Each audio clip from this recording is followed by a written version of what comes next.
नमस्कार। एकता शान्ति र संस्कारको संवाहक कालिका एसटीमा तपाईलाई स्वागत छ। म मीरा राणा भाट। कालिका समाचार सुरु गरौं। प्रमुख समाचारका शीर्षकहरूबाट।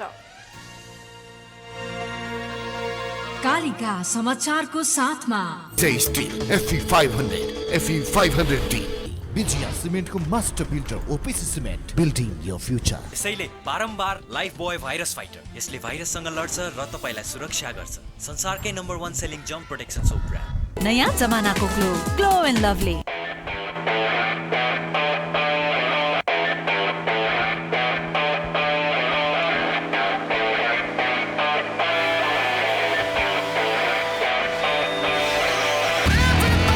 Yes, Yamaha।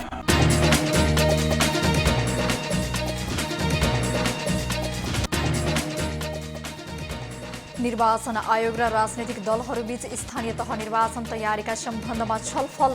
आयोगले जारी गर्ने आचार संहिता पूर्ण रूपमा कार्यान्वयन हुनुपर्नेमा राजनैतिक दलहरूको जोड।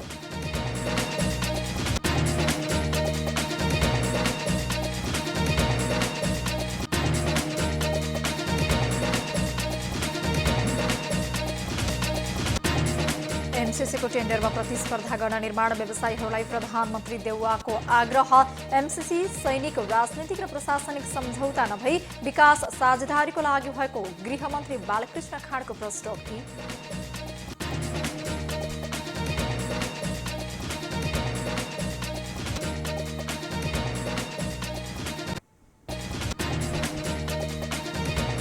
रुसद्वारा लुस र निप्रो सहरमा पहिलो पटक आक्रमण। वायुसेनाको विमानस्थल र लडाकु विमान मर्मत गर्ने कारखाना निशानामा।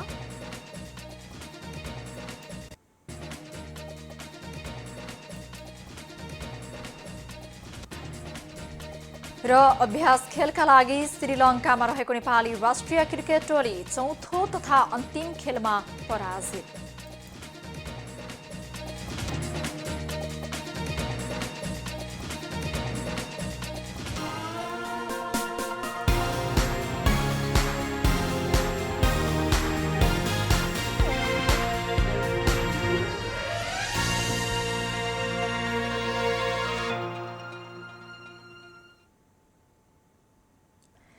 कालिका समाचार सुरु गरौं राष्ट्रिय समाचारबाट। निर्वाचन आयोगले स्थानीय तह निर्वाचनको तयारीको सम्बन्धमा राजनीतिक दलहरूसँग छलफल गरेको छ। आयोगले शुक्रबार स्थानीय तह निर्वाचन प्रयोजनका लागि निर्वाचन आयोगमा दर्ता भएका राजनीतिक दलहरूसँग आगामी वैशाख 30 गते हुने स्थानीय तह निर्वाचनको सम्बन्धमा छलफल गरेको हो। छलफलका क्रममा आयोगले निर्वाचन तयारीको सम्बन्धमा गरेका कामहरू राजनीतिक दलका प्रतिनिधिहरूलाई सुनाएको र निर्वाचन आचार संहिता लगायतका विषयमा छलफल भएको आयोगका प्रवक्ता शालिग्राम शर्मा पौडेलले बताउनुभयो। राजनीतिक दलहरूले आयोगले जारी गर्ने आचार संहिता पूर्ण रूपमा कार्यान्वयन हुनुपर्नेमा जोड दिएको पनि उहाँले बताउनु भएको छ। त्यसैगरी राष्ट्रिय मान्यता नपाएका राजनीतिक दलहरूले पनि पार्टी दर्ताको क्रममा पाएको चुनाव चिन्ह निर्वाचनमा पनि पाउनुपर्ने माग गरेको उहाँले बताउनु भएको छ। प्रवक्ता पौडेलले राष्ट्रिय मान्यता नपाएका राजनीतिक दलहरूलाई पनि उनीहरूकै निर्वाचन चिन्ह दिने सम्बन्धमा निर्वाचन आयोगले सकारात्मक रूपमा लिएको बताउनु भएको छ। प्रमुख निर्वाचन आयुक्तले यसको सम्बन्धमा भएका कानुनी जटिलताहरू फुकाउने सम्बन्धमा कानुनी परामर्श गरिरहेको र दलहरूको बीचमा सही कुरा राखिएको उहाँले जानकारी दिनुभयो। प्रवक्ता पौडेलका अनुसार केही दलहरूले निर्वाचनमा खर्च गर्न पाउने सिलिङ बनाउनु पर्ने माग गरेका थिए भने केहीले भने खर्च नियन्त्रण गर्नका लागि आयोगले तोकेको सिलिङ ठिक नभएको खर्चको सिलिङ बढाउन नहुने धारणा राखेका थिए। छलफलपछि सञ्चारकर्मीहरूलाई संक्षिप्त प्रतिक्रिया दिँदै नेकपा माओवादी केन्द्रका नेता लीलामणि पोखरेलले निर्वाचन आयोगले तोकेभन्दा बढी रकम खर्च भएको अवस्थामा आयोगले अनुगमन गर्नुपर्ने धारणा राखिएको बताउनु भएको छ। निर्वाचनलाई कम खर्चमा धाँधली रहित रूपमा सम्पन्न गर्नुपर्नेमा जोड दिएको उहाँले बताउनुभयो। जनता समाजवादी पार्टीका नेता प्रकाश अधिकारीले उमेर पुगेका सम्पूर्ण मतदाता नामावलीमा आउनुपर्ने बताउनु भएको छ। निर्वाचन आचार संहिता कडाइका साथ पालना गर्नुपर्ने उहाँले बताउनुभयो। लोकतान्त्रिक समाजवादी पार्टीका नेता केशव झाले निर्वाचनको दिनसम्ममा थप 2 लाख मतदाता नामावली थपिने जनाएको बताउनु भएको छ। मतपत्रको रङको सम्बन्धमा स्वस्तिक छाप स्पष्टसँग देखिने गरी विशेषज्ञहरूसँगको परामर्शको आधारमा तय गरिएको आयोगले प्रश्न पारेको उहाँले बताउनुभयो। बहुजन शक्ति पार्टीका अध्यक्ष विश्वेन्द्र पासवानले 4वटा दलहरूलाई राष्ट्रिय दल र अन्यलाई चाहिँ अन्तर्राष्ट्रिय भन्न नपाइने बताउनु भएको छ। सबै राजनीतिक दलहरूलाई शान्तिपूर्ण रूपमा समान रूपले निर्वाचनमा भाग लिन पाउने व्यवस्था गर्न आयोगसँग आग्रह गरिएको उहाँले जानकारी दिनुभयो। अध्यक्ष पासवानले निर्वाचन खर्चको सिलिङ अझै घटाउनु पर्ने धारणा व्यक्त गर्नुभएको छ। उपराष्ट्रपति नन्दबहादुर पुनले शिक्षा र स्वास्थ्यको क्षेत्रमा धनी र गरिबका बीचमा हुने विभेदको अन्त्य हुनुपर्ने बताउनु भएको छ। शुक्रबार 24औं अन्तर्राष्ट्रिय आत्मसम्मान तथा आदर दिवसको अवसरमा काठमाडौँमा आयोजित कार्यक्रममा बोल्दै उपराष्ट्रपति पुनले शिक्षा र स्वास्थ्यमा धनी र गरिबका बीचमा विभेद भएकाले अन्त्य हुनुपर्ने बताउनुभयो। धनीका छोराछोरीहरूले शिक्षा र स्वास्थ्यमा प्रशस्त अवसरहरू पाएको भए पनि गरिबहरूले यस्तो अवस्थाबाट वञ्चित हुनु परेको उहाँले बताउनु भएको छ। सबैले बिना भेदभाव सर्वसुलभ रूपमा स्वास्थ्य उपचार र शिक्षा पाउनुपर्ने उहाँले बताउनुभयो। उपराष्ट्रपति पुनले कुष्ठरोग प्रभावित सबै व्यक्तिहरूप्रति सम्मान भाव व्यक्त गर्न र सहयोग गर्न पनि आग्रह गर्नुभएको छ। कुष्ठरोगको निर्मूल र प्रभावकारी उपचारका लागि उहाँले नेपाल सरकारको ध्यानाकर्षण गराउनुभयो।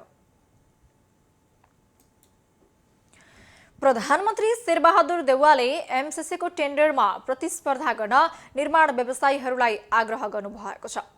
शुक्रबार काठमाडौँमा आयोजित नेपाल निर्माण व्यवसाय महासंघको 23औं साधारण सभा उद्घाटन समारोहलाई सम्बोधन गर्दै प्रधानमन्त्री देउवाले एमसीसी परियोजनाको अन्तर्राष्ट्रिय स्तरमा टेन्डर हुने भएकाले नेपालले पनि भाग लिन सक्ने बताउनुभयो। उहाँले नेपालका निर्माण व्यवसायीलाई एमसीसीको अन्तर्राष्ट्रिय टेन्डरमा भाग लिन हिम्मत गर्न आग्रह गर्नुभएको छ। अमेरिकी कानूनले एमसीसीलाई अन्तर्राष्ट्रिय स्तरमा टेन्डर गर्नुपर्ने अवस्था रहेकाले यसमा जुनसुकै देशले प्रतिस्पर्धा गर्न सक्ने बताउनुभयो। नेपाल प्रतिस्पर्धामा भाग लिएर सफल भए नेपालीहरू खुसी हुने पनि उहाँले बताउनु भएको छ। यसैबीच गृहमन्त्री बालकृष्ण खाँडले अमेरिकी सहयोग परियोजना millennium challenge corporation MCC pass हुँदैमा अमेरिकी सेना नेपाल आउने भ्रमबाट मुक्त हुन आग्रह गर्नुभएको छ। शुक्रबार काठमाडौँमा नेपाल निर्माण व्यवसायी महासंघको 23औं साधारण सभा उद्घाटन समारोहलाई सम्बोधन गर्दै गृहमन्त्री खाँडले एमसीसी कुनै सैनिक राजनीतिक र प्रशासनिक सम्झौता नभएर विकासको साझेदारीको लागि भएको बताउनुभयो।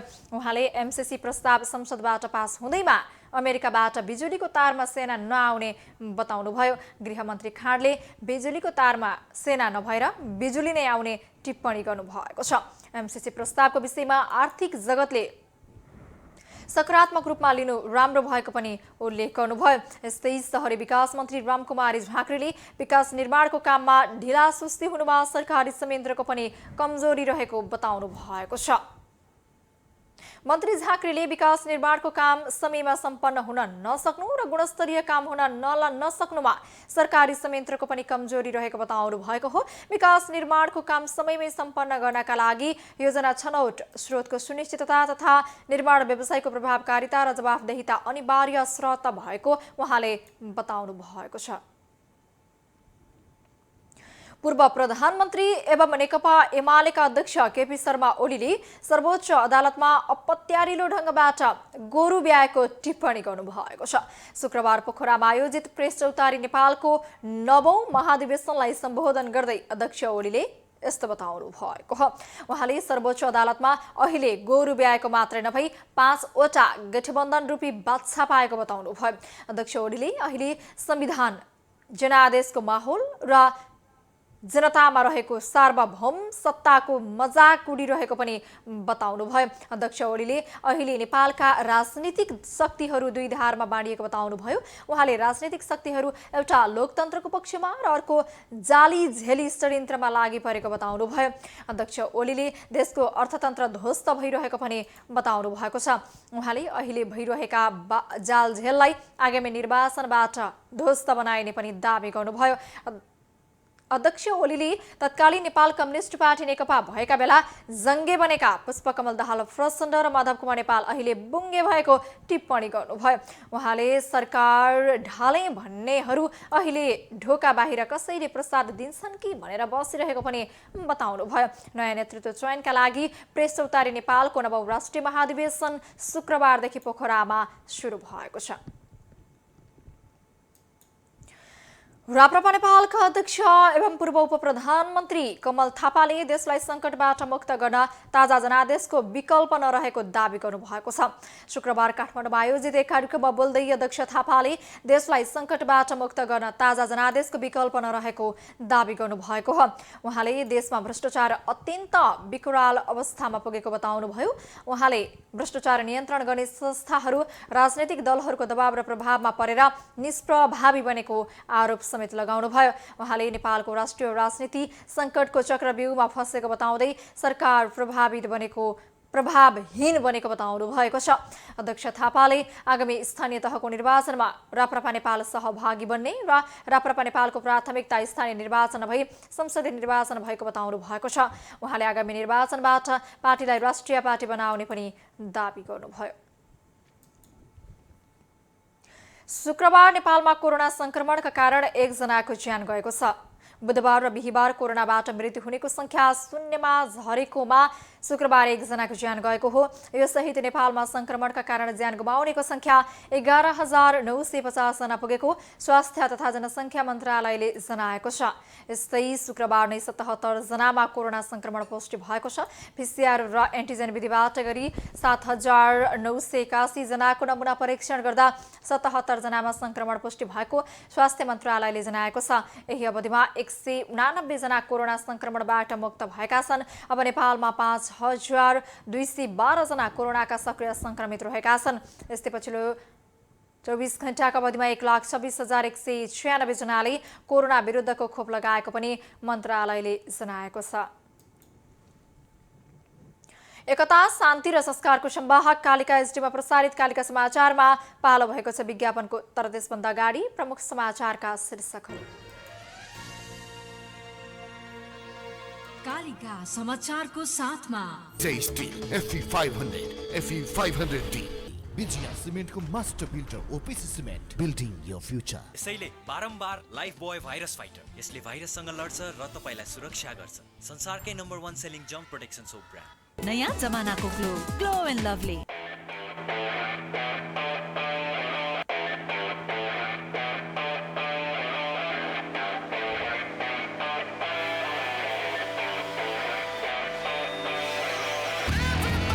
Yes, Yamaha.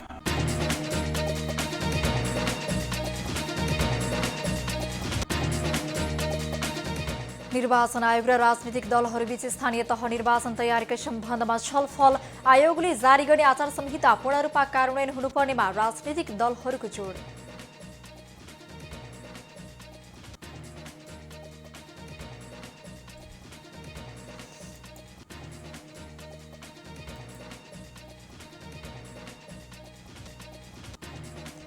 एमसीसीको टेन्डरमा प्रतिस्पर्धा गर्न निर्माण व्यवसायीहरूलाई प्रधानमन्त्री देउवाको आग्रह। एमसीसी सैनिक, राजनीतिक र प्रशासनिक सम्झौता नभई विकास साझेदारीको लागि भएको गृहमन्त्री खाँडको प्रश्नोक्ति।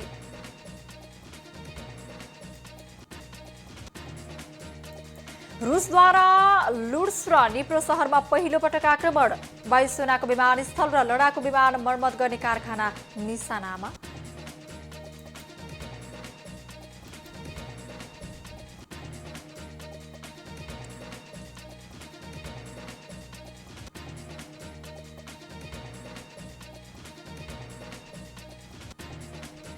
र अभ्यास खेलका लागि श्रीलङ्कामा रहेको नेपाली राष्ट्रिय क्रिकेट टोली चौथो तथा अन्तिम खेलमा पराजित।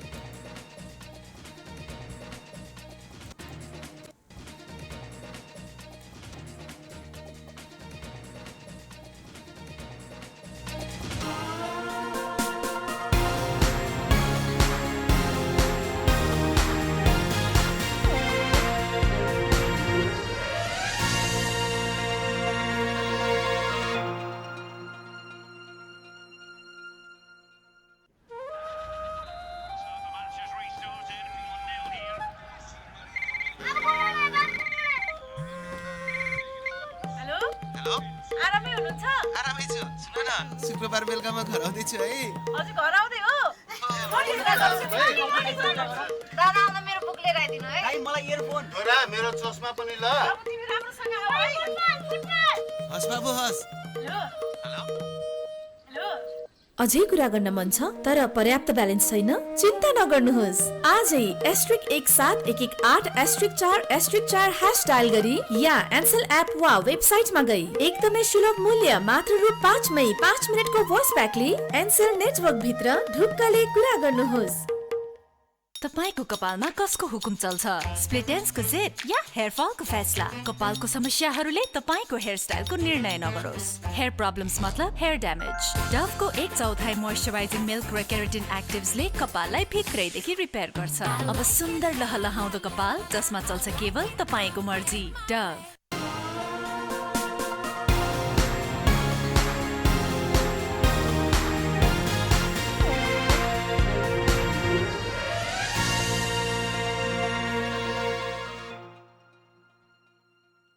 विज्ञापनपछि कालिका समाचारमा पुनः स्वागत छ। अब स्थानीय समाचार।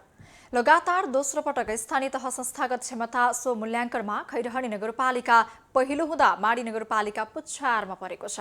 संघीय मामिला तथा सामान्य प्रशासन मन्त्रालयले गरेको सो मूल्याङ्कन नतिजामा खैरहनीले गत अघिल्लो वर्षको नतिजामा सुधार गर्दै संघ र प्रदेशमा एक स्थान सुधार गरेको छ।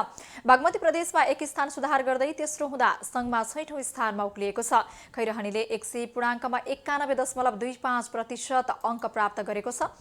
शासकीय प्रबन्ध संगठन तथा प्रशासन, वार्षिक बजेट तथा योजना व्यवस्थापन, वित्तीय एवं आर्थिक व्यवस्थापन, सेवा प्रवाह, न्यायिक कार्य सम्पादन, भौतिक पूर्वाधार, सामाजिक समावेशीकरण, वातावरण संरक्षण तथा विपद व्यवस्थापन र सहकार्य तथा समन्वय गरी 10 वटा सूचकलाई आधार मानेर मूल्याङ्कन गरिएको थियो।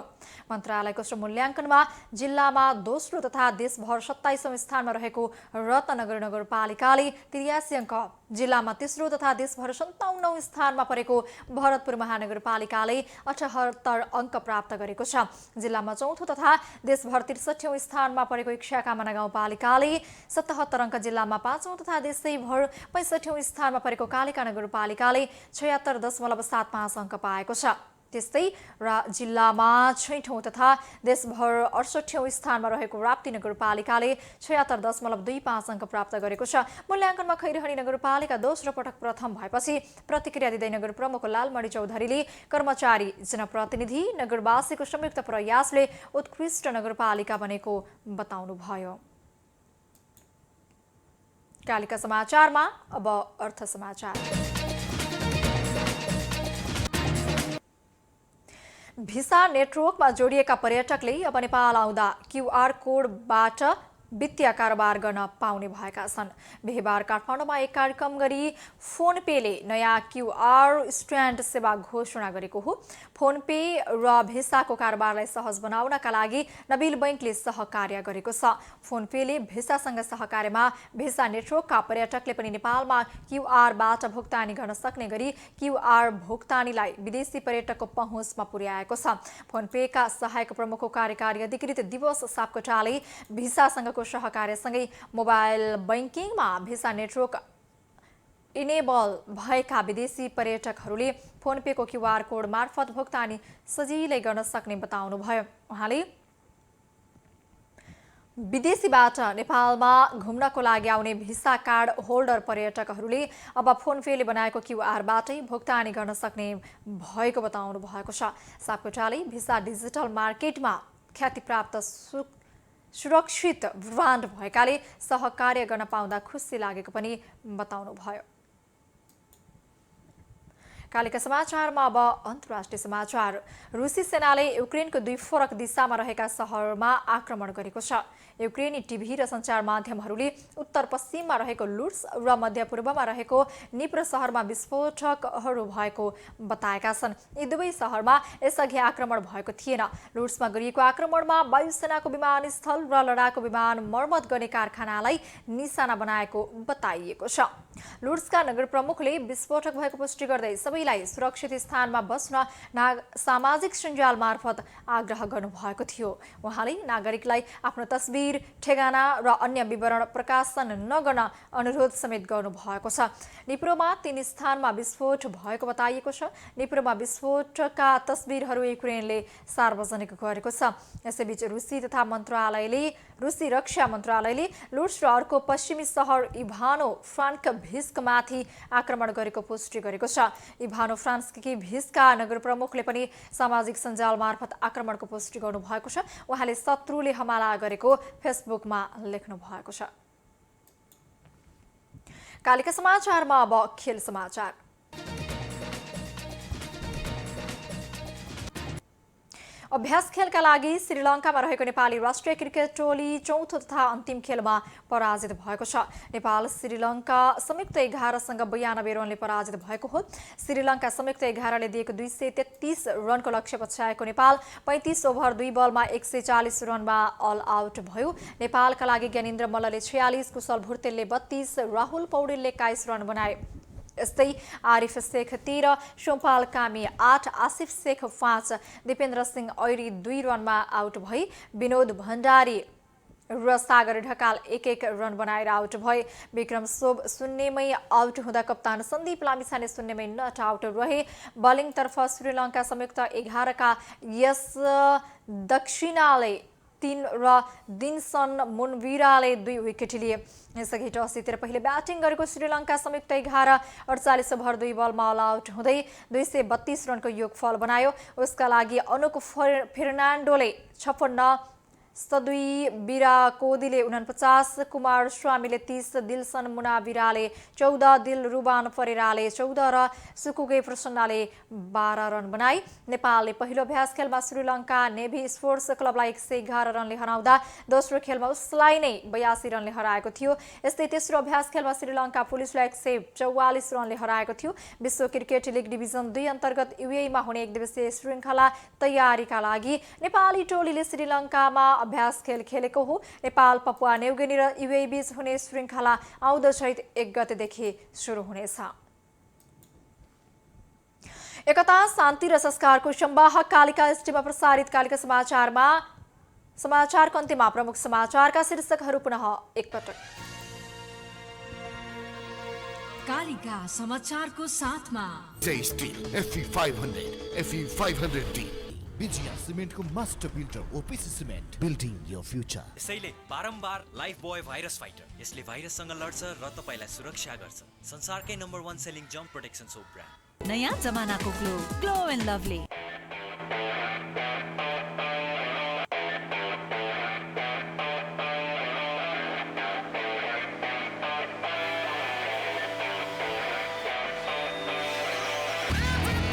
Yes, Yamaha.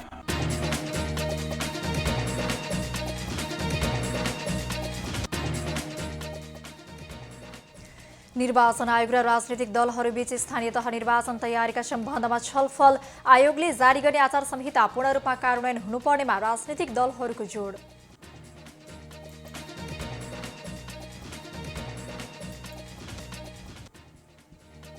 एमसीसीको टेन्डरमा प्रतिस्पर्धा गर्न निर्माण व्यवसायीहरूलाई प्रधानमन्त्री देउवाको आग्रह।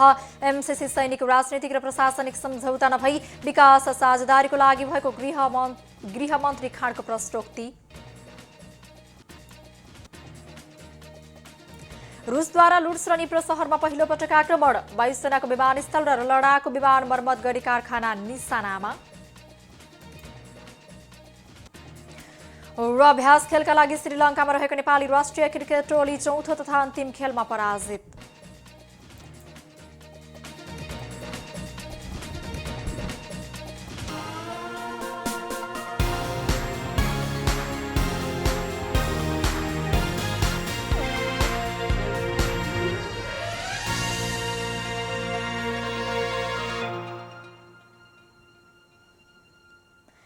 एकता, शान्ति र संस्कारको संवाहक कालिका एसडीमा प्रसारित कालिका समाचार अहिलेका लागि यति नै। हेर्दै गर्नुहोला कालिका एसडी। म मीरा राणाबाट बिदा हुन्छु। नमस्कार।